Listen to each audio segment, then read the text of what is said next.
So, yelo na lang ang kanyang binili. Yelo na lang.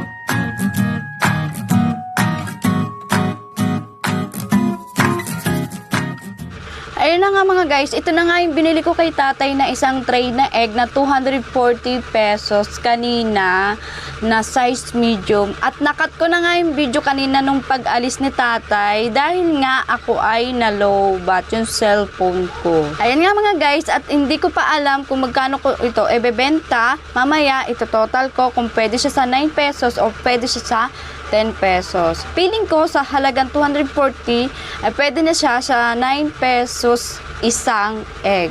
Ayan nga mga guys, at kung napapansin nga ninyo yung paninda ko na naka-display ay kukunti na lang dahil nga yung mga chicherya kong paninda ay mabilis din maubos. At bukas ay mamimili ako. At ngayon nga at mamaya ay aalis kami, pupunta kaming Laguna ng aking love. Kaya ngayong araw na ito ay hindi ako makakapagpamalingke.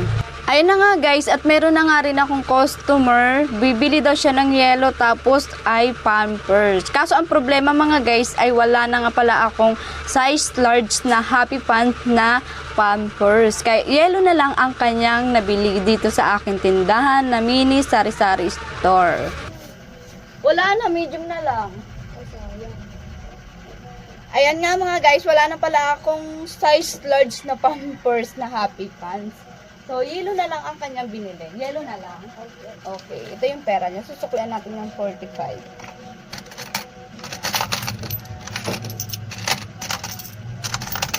Ito. Thank you. Plastic natin. Oh.